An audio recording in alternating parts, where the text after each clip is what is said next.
Welcome to the fourth event of Pandemic Space at the Schauraum B. Pandemic Space, how to continue with COVID-19. Plaza Architects use the Schauraum B since 2009 for the 13th time in series for the discussion of contemporary topics always related to architectural aspects or with architectural aspects. I welcome you to today's lecture of Tatiana Bilbao, Living Space for Everyone in Pandemic Times.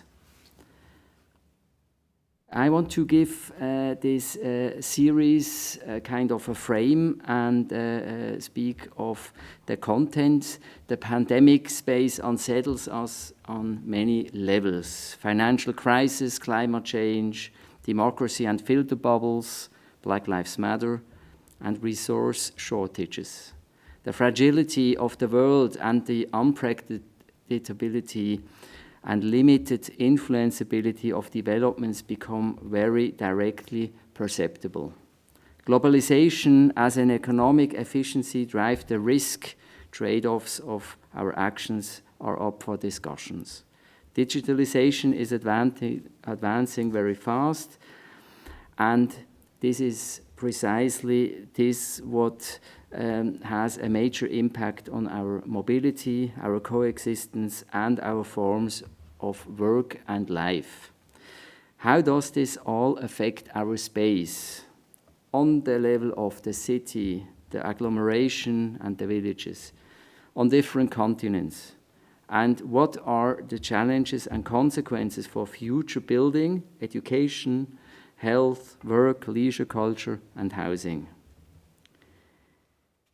As the pandemic goes on, questions arise. What influence do pandemics exert on space?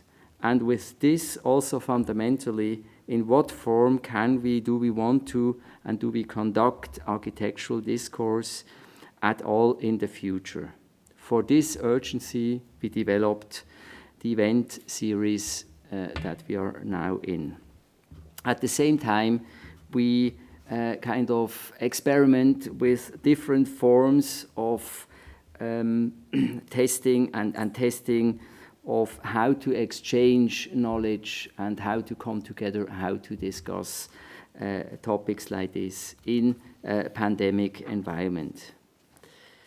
Now to Tatiana Bilbao. She began her studio in 2004 with the aim of integrating social values, collaboration, and sensitive design approaches to architectural work. The work of the office intersects with research allowing to design for diverse circumstances and in the reconstruction or crisis scenarios. The working method uses hand drawing and models to keep design development rooted in the spatial and not in the digital. Before, Tatiana was an advisor in the Ministry of Development and Housing of the Mexican government in Mexico City. She held teaching positions and got various prizes all over the world.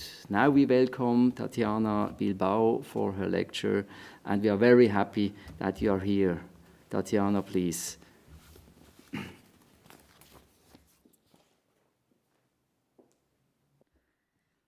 Thank you very much, Christian, and thank you very much, the Schauraum B Forum. I think for me it's a very special opportunity to speak on many of the topics that I have been researching the past years, but obviously had been intensified the past year and a half, the past pandemic.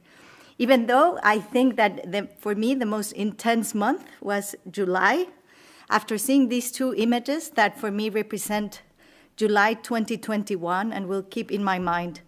One of a guy that decided that investing all his money in exploring the possibility of taking tourists to the space And the other one of a woman, the most important and the most condecorated gymnast in the world, decided to quit Olympic Games in many of the fields that she was going to participate.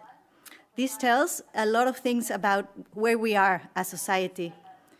On one side, there's really a part of the society who is not looking back and not taking in account the place where we are, what we have done to the planet and what should we do to the future.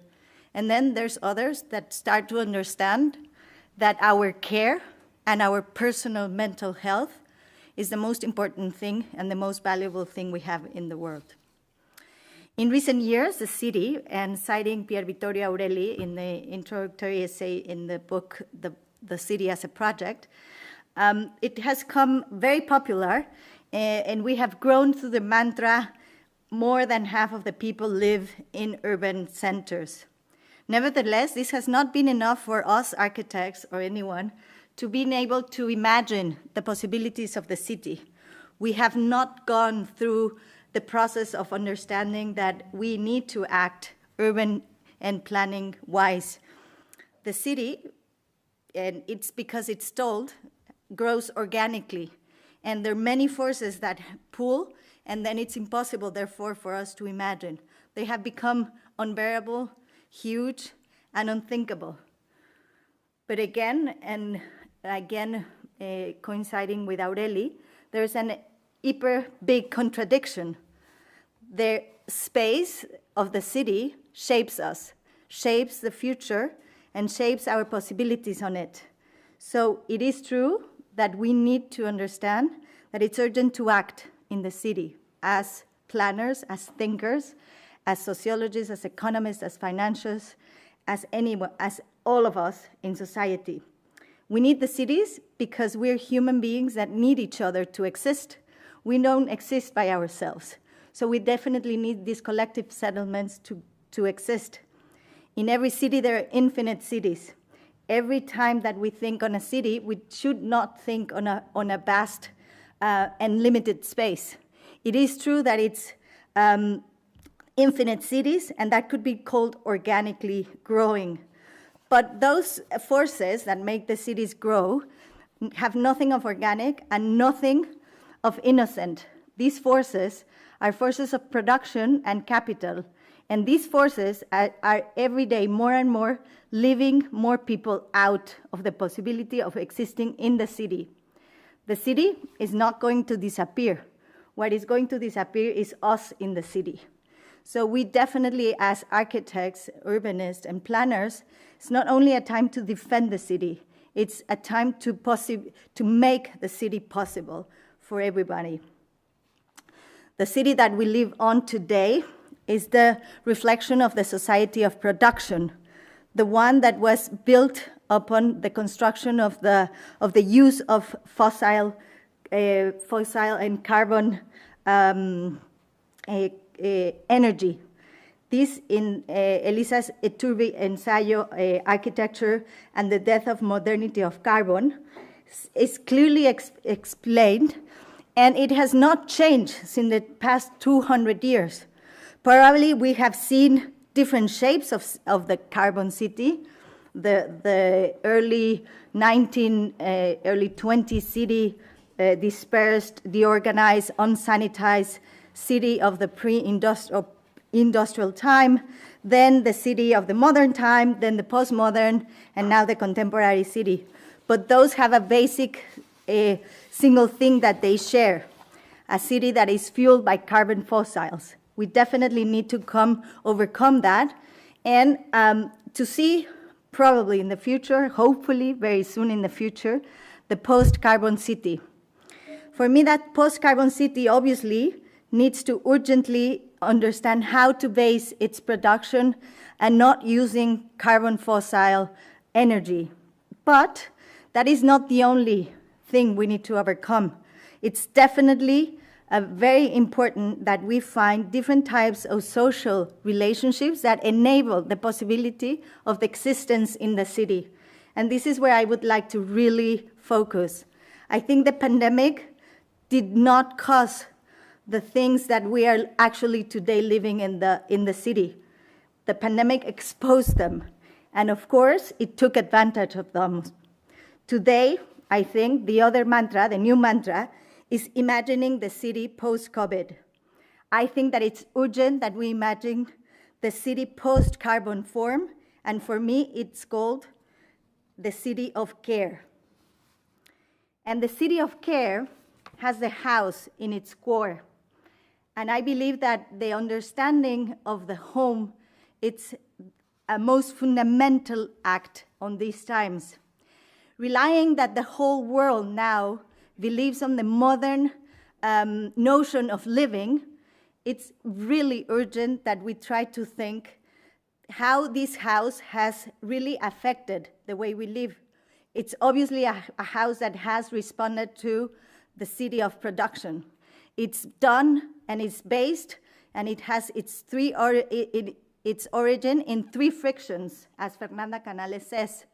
The house as a place of rest, as if work could be separated from life, and housework would disappear. The house as a private property within everybody's reach, as if when considering it a commodity, it would not be determined by market-driven dynamics, making it unaffordable to the majority. And the house as a sanctuary for the nuclear family, husband, wife, and children, as if there were no other forms of coexistence, and private and public were two independent fractions. I believe that reimagining the house is the base of the possibility of erasing discrimination that comes from the core of the house. There is a very important rely on that capitalism has, its work. The society today relies on production. We don't exist if we don't produce. The irony is that to produce, we need to exist. And therefore, the most important aspect of our existence is not considered as productive labor, and it's not paid. This is domestic and reproductive labor. This is today done 80%, and I would like to think that it's even more, of it by women. Women are relegated to the housework as if this was no work and it's not paid. This, obviously, is an important fact to put on the table to erase discrimination towards women. But if we don't understand that house care and reproductive work has to be done by someone, anyone, regardless of the gender, and it's not paid and it's not recognized as labor, it's going to always be discriminative. I believe that understanding different types of social relationships, we can overcome these. I don't think we're gonna change so fast into another system that is not relying on production and relegating housework to an unpaid labor. But I believe that we could, at least architects, imagine different possibilities for spaces that allow for different social relationships. And it is not only about wages for housework, which is a very important one, but it's also about understanding how we can overcome the process of private property, although it even exists, imagining how to really live together in a much more sustained way than just boxes for living. And one of the most important aspects, I believe, is that the pursuit of the 20th century was that of, through democracy and equality, achieving the possibilities for opening opportunities for all of us.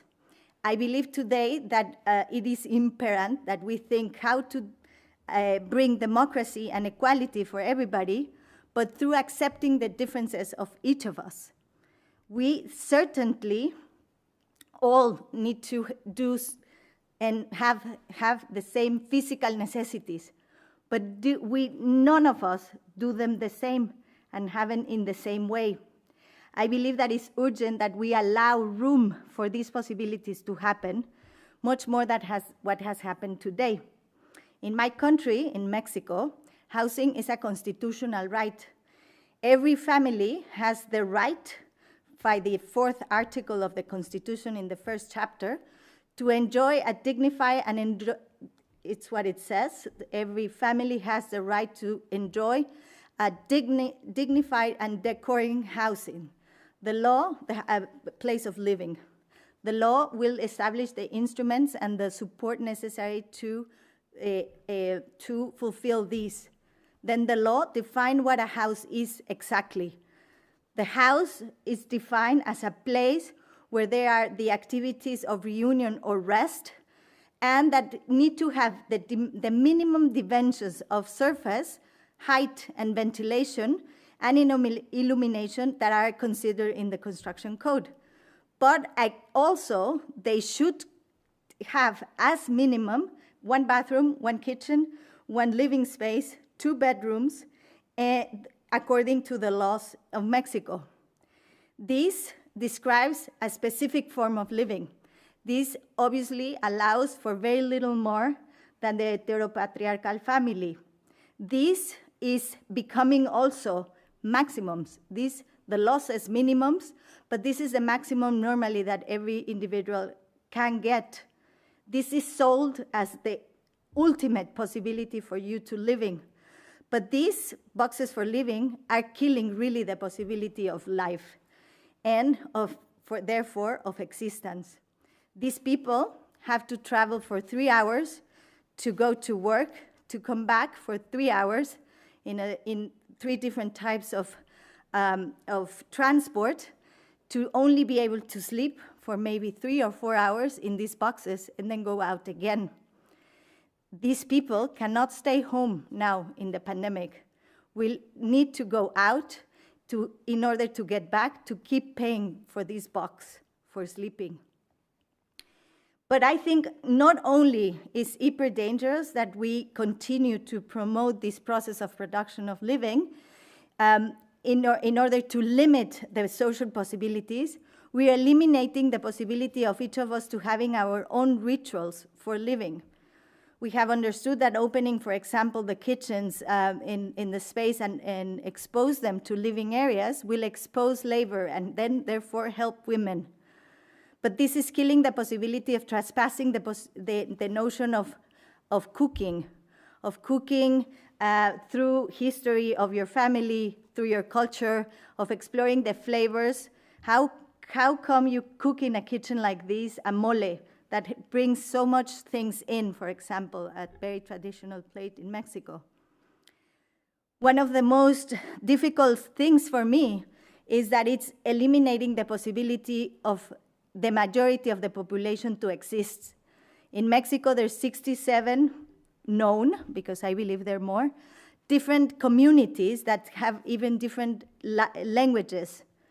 These communities, which are not recognized, they live completely different, although they have been imposed to live the same way as the Constitution says. The Mayan, for example, is the most important and interesting example. Live accordingly to the weather, to the site. They live much more sustainable than anyone can think, and that any one of us in cities could think to live. They really live through the cycles of the year. They really live rooted to the ground. They believe their house is an organic living entity. They don't have a bathroom, they don't have a living room, they don't have a kitchen, they don't have 2 rooms. Therefore, their house is not considered a house for the law in Mexico. Therefore, it's not allowed to have subsidized. It's not allowed to become financeable.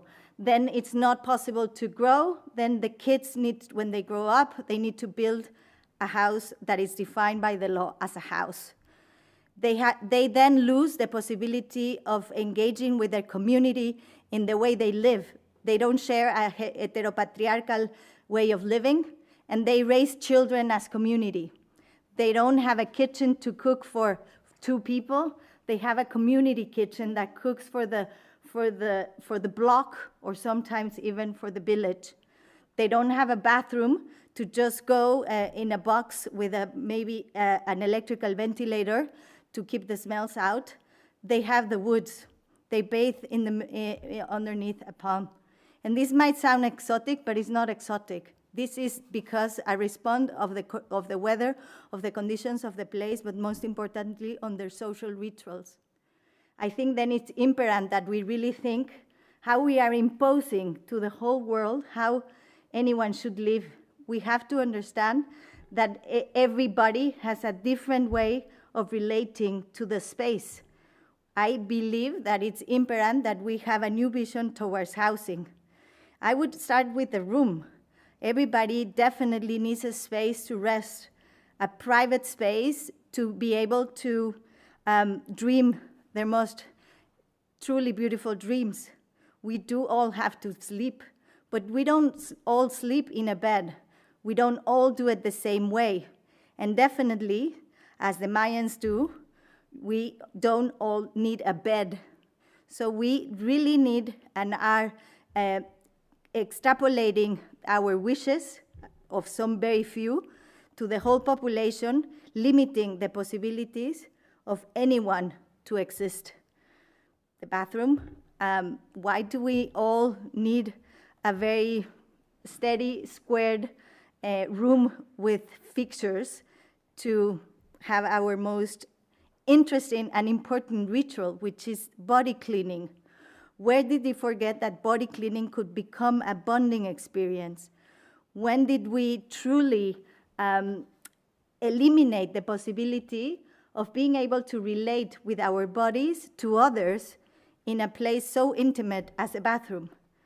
The kitchen, well, the kitchen probably is the most controversial room of them all, obviously, and I'm not going to go deep on it because it has many connotations.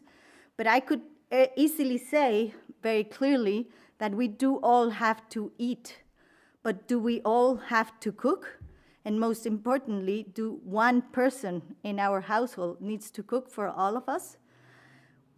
What about what I was saying before? We also have completely habitualized the way we use the kitchen. Eating has become a habit. The eating was a ritual, and it is a ritual in many, many parts of the world and in many corners of the world. Where do this ritual can happen? In a kitchen of 2 meters with an extended counter where you can barely serve a glass of water? Where have we left out the possibility of different types of cooking and of different flavors to emerge? Are we going to bury them soon? We learned really this when we were working in the reconstruction of the earthquake. This was really a place where we left our inner ego out, and we understood that the role of the architect needs to become much more embedded in the production of habitat than the one of the thinker of the habitat. How can we architects create platforms for people to create their own existence instead of defining the existence of anyone, or at least what we believe it should be? We learn that for the majority of the people in these communities, cooking is a collective act. Bathing is an act of care. Sleeping is an act of rest. And definitely, and therefore, a house is a social act, much more than what we have done for houses, which is habitualizing and eliminating the possibility of it. The house right now has become, instead of a social act, a physical act that is killing the possibility of the social. We have also kind of dictate the way how this house relates to the exterior, how the house needs to coexist in the city according to the production. And this obviously is linked with the car. The car is that element that depends obviously in production to exist, but also links the so-called productive paid work towards our houses. And that has defined also the status of the person living on it. And the majority of the population aiming for a house with a garden and a garage ends up with a minimum for the possibilities of it.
I have been working for the past 5 years with the Cistercian monks of the Heiligenkreuz monastery in Austria to build a new monastery in the east of Germany, in Neuzelle.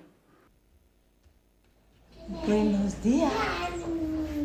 Oigan, vamos a vestirnos primero, ¿no? Buenos días, María. Hola, señora, buenos días. Quiero más pera. ¿Le hago su licuado? Sí, por favor. Yo quiero más pera, yo quiero más pera, yo quiero más pera. Ok, ahorita te damos más pera. Yo quiero más pera, yo quiero más pera. ¿Te quieres? Mío. Hay que coser. Y a mi papá. Y a mí también se me cayeron muchos de mi boca.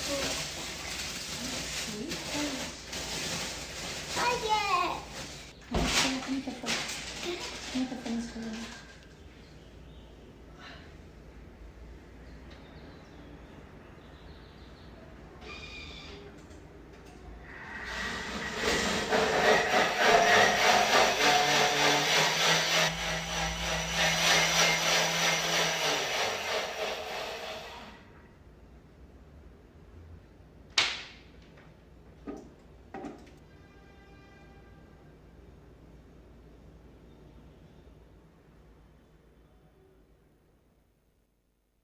Not only the monastery is the ultimate domestic space, but definitely it is a space that allows rituals to exist in a space in order for the body to relate to it.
Monastery, it has not only shown me how to understand rituals in our habitual life, it has definitely allowed me to understand what a community means. Termina de tu sándwich. Que te doy la pera. Mami, Leo, quiero algo dulce. ¿quieres a María? Chamarra, tú te la di, mi amor. Corre por Mari, los ¿me ojos. puedes dar más Mami, peras, por favor? quiero algo dulce. Ok, come algo. Yo quiero ¿Me la como? No. Allá. Entonces, No. esta. Este es el corazón y donde va la semilla.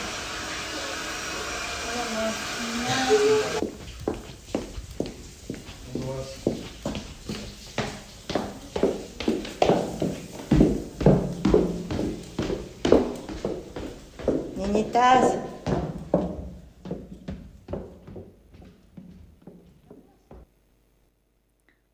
house as a social act definitely needs to understand the possibilities of a community to exist. We have understood through the analysis of in these 5 years of Cistercian way of living that not only the space has become really intrinsically linked with the ritual, but the space is the one that allows the ritual to exist. The ritual is necessary for the possibility of this body, of this physical body, to exist in this spiritual life. Although we not all of us, the rest of the people, live in a spiritual life, the possibility of the understanding of the relationship of the action and the space beyond the function and the space is necessary. As I said before, I think that one of the most interesting aspects of the monastery is how it forms as a community in scales. I think in cities we have lost the possibility of creating them because we have binarized the space. We have either or public or private spaces. We have institutional or non-institutional spaces. Everything has become managed by an abstract economy, capital, or maybe politics, or different aspects, but we have forgot how to negotiate those possibilities with each other, with all of us, with us, among us, and create those possibilities for a community to exist.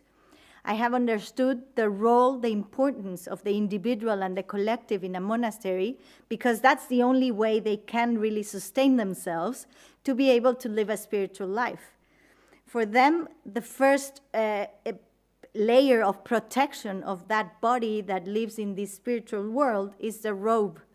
The robe, therefore, is an important aspect of their life, but one of the most important things is the reflection of their identity. The second layer that protects that body is the cell. That's individual space that allows them to reconstitute themselves every day, but also part of the identity building, the important identity building of their lives. The next layer is the cloister, and is the place where they start the notion of community, because it's where all of the monks are clashing or encountering. Then those monks already in their small community are protected or taken to the church of the monastery, which is the place where they exchange this possibility of knowledge, relationship creation, identity, etc., with the community at large. This is done in scales and through the day. They pass always on all those stages through the day, in and out, versus what we do in cities, it was just expelled out from our houses to the large collective, which makes impossible to create any other type of relationship than that of a productive exchange. We have also, as I said before, eliminated the possibility of the ritualistic aspect of life, which brings the culture, the social, the history, and then therefore the possibility of relationships. I really am trying to imagine how to create those spaces and how to understand those intrinsic relationships between those to create then cities. Definitely, diversity is in its center. How to create architecture, again, as I said it before, that allows anyone to exist and to create their own possibility of living, not dictating how they should live, but eliminating the possibility, the determination that right now the house has. And much more of that, putting the house in the center. I believe that, like very clearly is expressed by Silvia Federici, the only way of the city of the future, of the post-COVID city, or as I call it, the post-carbon city, is to make a revolution in point zero, which is the domestic space. And I think with this, I would love to open the forum for questions and a little bit of a discussion. Thank you very much.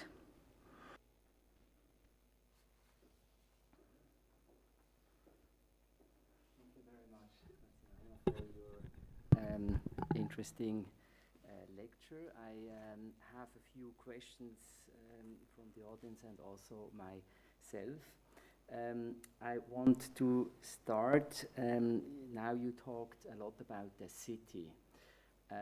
What do you think happens, or what has to happen on the countryside, in the suburbia and so on?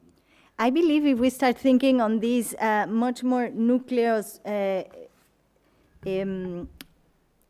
nuclei conformation, social conformation in the city, the same can be happening in the countryside. Even more intelligently said, that is what happens in the countryside.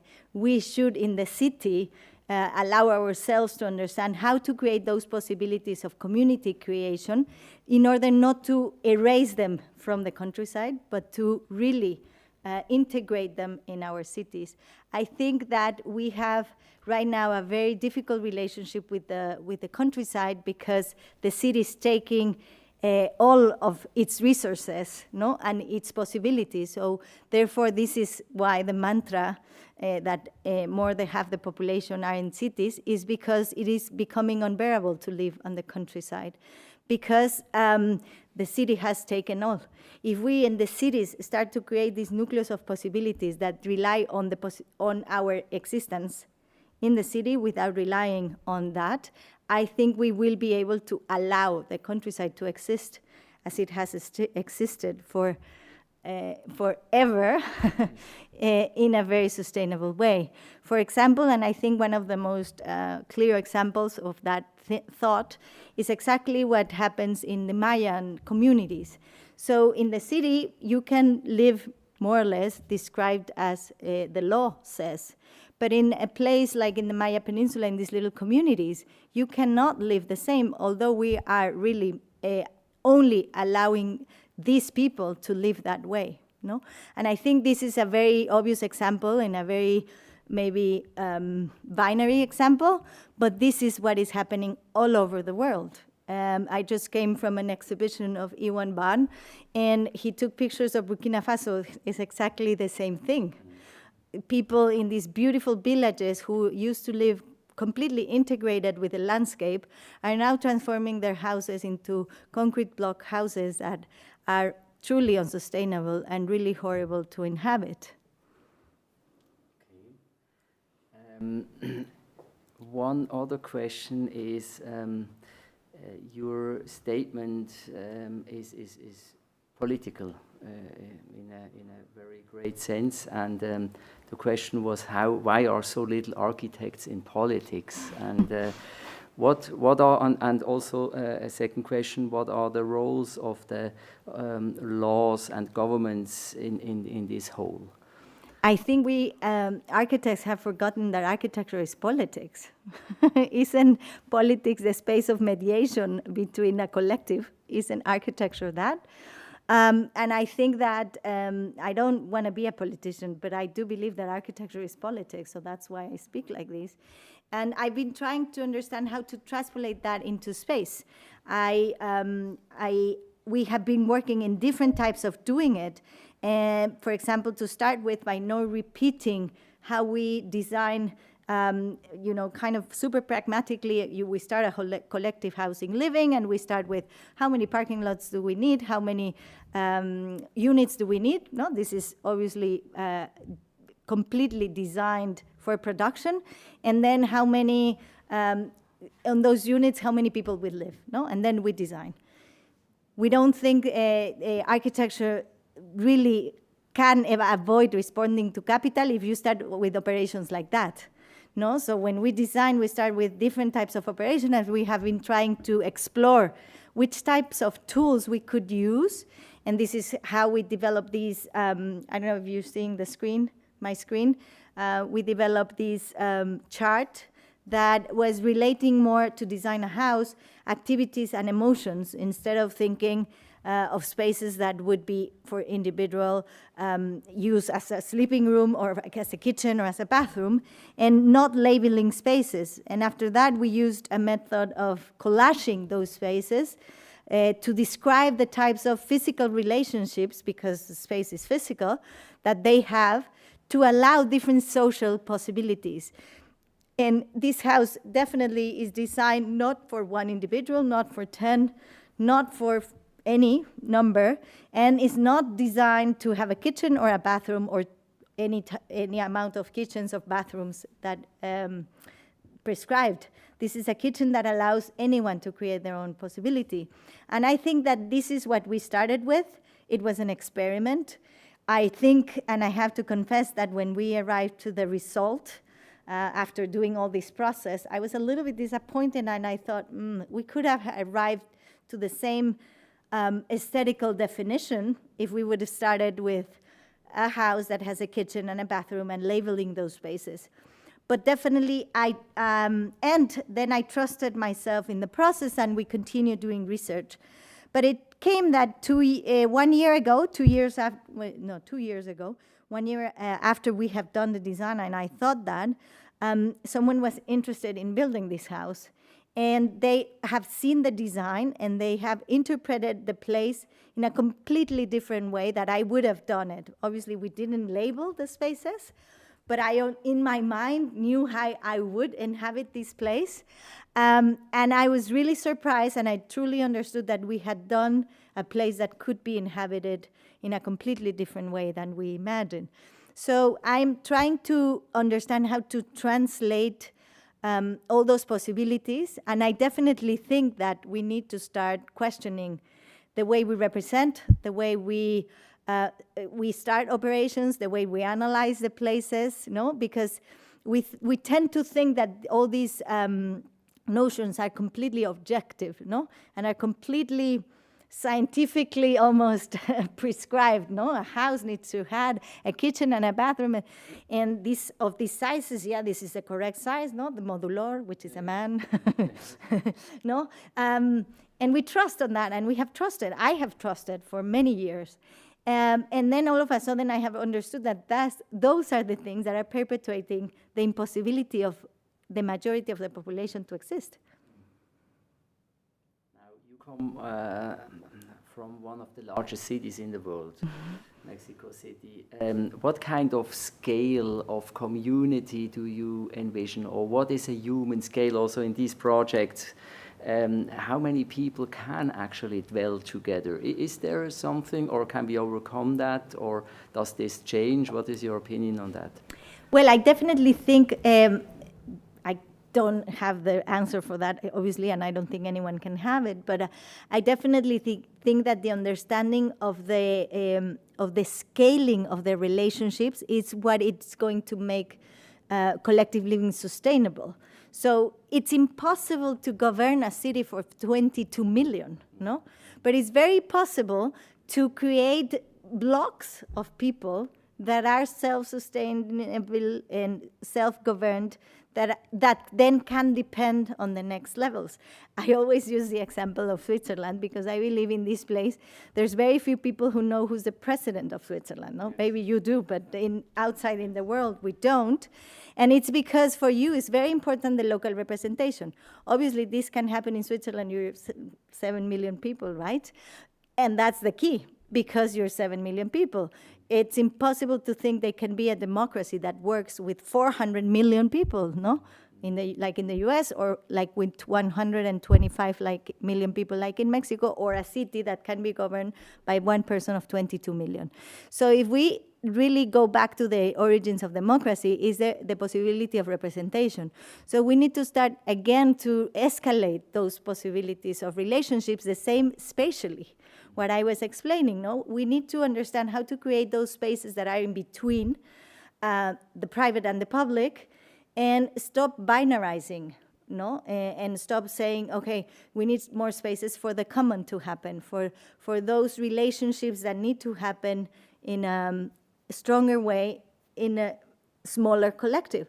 So in this way, I don't think there could be an infinite of possibilities of people living in the same area, But they need to really be more bounded together by this possibility of scaling their relationships. A question I have, you spoke about the ideal of this monastery and started from the robe and so on. Did you live yourself, or did you experience to be in the monastery? Yes, these 5 years have been amazingly eye-opening, I think.